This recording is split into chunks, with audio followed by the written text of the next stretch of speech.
Welcome to the Solemn Vanguard channel. Today we have yet another deck skeleton. So what does this mean? This is just a guideline. Can you improve this deck maybe with a spicy tech changes depending on the format and so forth? Absolutely. This is just a guideline and you take it from there. This way you can get acquainted with the clan, acquainted with the format, enjoy and go from there. So this list, I started it and then Cyril improved it. So special thanks to Cyril. I'm not the biggest spikes player, you know, I've played against it in events, I've tested against it for events, but I'm definitely no master in this clan. So for our G-Zone, we have Seabreeze. This is one of the clans where it can matter because you want to get your G-Zone face up in order to reach GB8. Also, you want Cray Elementals face up because Tier will actually unflip them. This is something we also see in the Pale Moon loop. Then we have Dismal, again a Cray Elemental. And then we just have a bunch of G-Guards that flip because yes, if those flip, you get to GB8 faster. Then we have our Merindol, once again a Cray Elemental that flips. We have Ractome, again a Cray Elemental G-Guard. And then we reach the card that makes everything work. Our GB8 Hellheart 8.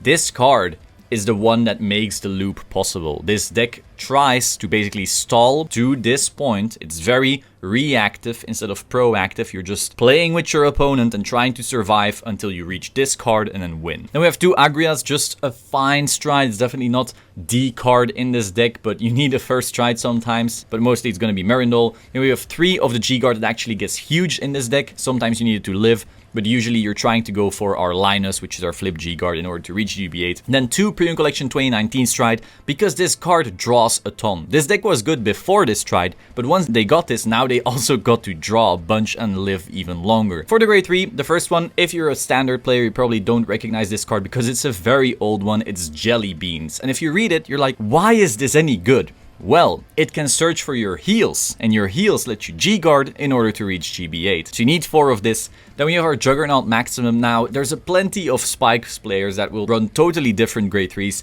Your grade 3s aren't the biggest deal, you know. Cyfried would be fine. Good and Bad and whatever the hell he's called would be fine. They all work. They're just there to make a force marker, hopefully be a good ride up or be a good rear guard. All your power really comes from your GB8 stride.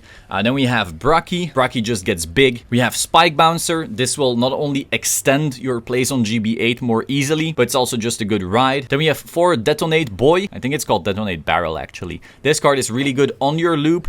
It Soul Blasts, but your GB8 will give you endless soul anyway, so it doesn't matter, and then it gets big. Then we have 3 Tier. Tier will allow you to, during your loop, actually CC a bunch, because again you're at GB8 and a good portion of those cards that are face up are Cray Elementals. So you get all your CB back, so you can keep on using Spike Bouncer. And if your opponent has a Honolly, you don't care because Tier plays around it. Then we have 2 Honolly. Some decks don't like seeing Honolly, and so this deck likes to stall with Honolly sometimes. Then we have 4 Wonder Boy. Wonder Boy is required to put certain pieces back, also gets big, and this way you can keep your loop going. Then we have Gyro, which has just always been part of this deck. Now, if you want to run a Gary Cannon, some people do that in order to plus a little. That's fine, you can add that totally. Again, this is just a deck skeleton to get you started with this clan. Then we have 3 Mecha Trainer. This will allow you to search your heals as well. And this way, once again, not only live, but also get to your GB8. Then we have 4 CC heals. Now, it's not all that important that they CC.